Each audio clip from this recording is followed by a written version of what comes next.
Long Beach with his emotional day in court today. Miriam? And you might expect a bitter man to emerge from this ordeal, but today Brian Banks tells the world that this experience has made him stronger, more patient, and ultimately a better man. There comes a time when you have to let go in order to move on. The only thing I wasn't going to let go was this fight. A 10-year fight backed by friends, family, and the California Innocence Project. A battle to show the court Brian Banks was wrongly accused and wrongly convicted. He was 16 years old, a top athlete with NFL dreams.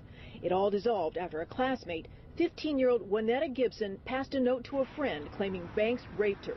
It read in part, "He didn't have a condom on, and I was a virgin, now I'm not." Gibson won a $1.5 million lawsuit against the school. Banks got 5 years in prison, 5 years on parole, and a lifetime label as a sex offender. Until this moment, exoneration. The people will concede the matter, Your Honor, and ask the court to grant the petition. Right. Petition is granted. The turnabout came after Banks' accuser asked to friend him on Facebook. He wanted much more, a confession, and he got it. Now, once more, he sets his sights on a football career. Courier is demanding an apology after he was wrongfully accused in the attack. News Center 5's Rondella Richardson tells us why it's up to him if he wants his name removed from documents linking him to that case. This could have been prevented. The 26-year-old tax accountant wrongfully accused would have to go to court to have charges expunged from his record, as Ross Courier is still waiting for a formal apology from law enforcement. He's fighting for his reputation. Police arrested him last month for a sexual assault in the North End within minutes after the victim mistakenly told police he was her attacker.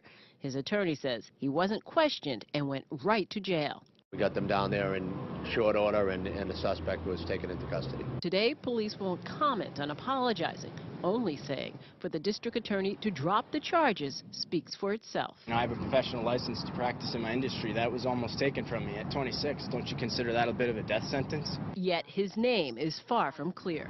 Google it, see what you find.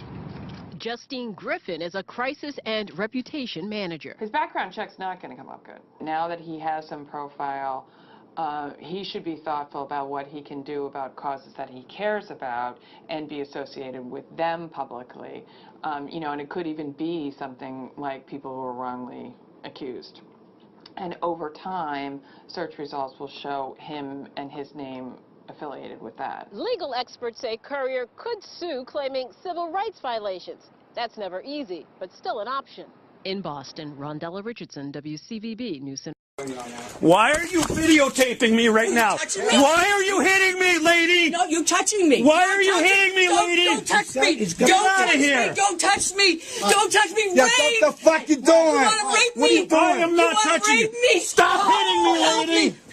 Stop hitting me, lady. Help me. Help me. Help me. Help me. Help me. Oh, help me. Oh my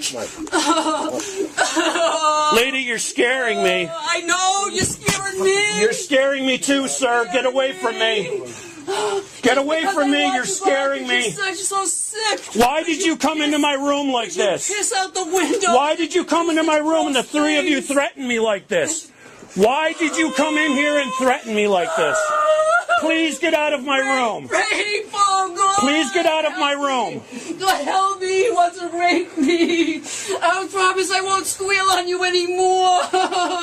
I'll do anything you want.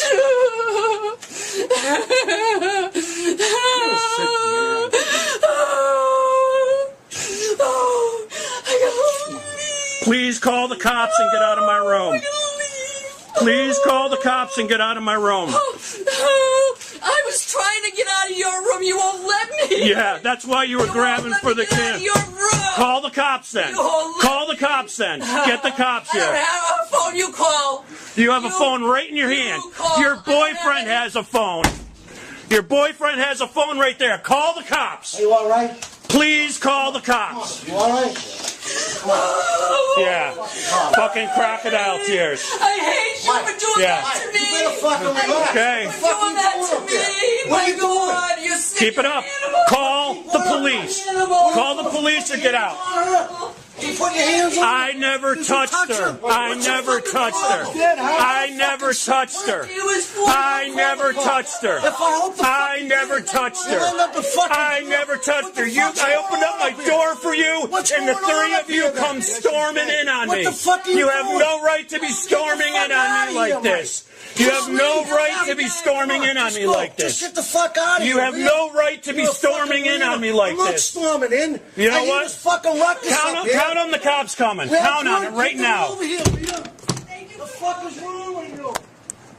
A cab driver is suing 4 female passengers for accusations they made against him. The girls tried to accuse the man of sexual assault, a move he says could have ruined his life. Scott Frolick has more. Owner Yesa actually had the camera hanging from his rearview mirror in his cab, had signs around the cab saying, "You are on camera, I am recording." Despite that, when the girls got into the cab outside a local bar, they started to want to smoke, which is illegal. Soner pointed that out and said, "You cannot light up, it'll be a $500 fine." There was some swear words thrown around. At that point, he got to the destination the girls wanted. It was a $13 fare. The girls said, "We're not going to pay." He threatened to call the police. That's when the girls said to the bystanders nearby that the cab driver had tried to assault them. They called police. But I want you to listen and watch the girls inside the cab. You can see some of the videotape for yourself. Here it is. No, you. I'm not for you. Now, after the police arrived at the scene, they talked with everybody involved, and that's when the cab driver said, "I've got tape of this incident. Come take a look." The police did. They looked at the tape, they reviewed the tape, and they said there would be no charges. They had no evidence of any kind of assault, sexual or otherwise here. There are no charges. But that's when Soner Yesa said, "Well, what about my reputation? Had I not had this tape," he told me, "I would have been probably charged. I would have lost my marriage. I could have lost and would have lost my job just based on the charges, no matter what happened after that." So he wanted the girls charged. Police decided, though, to close down the case, saying there wasn't enough evidence either way. So now he's looking for a civil remedy, and he is looking for $60,000 in damages from those girls.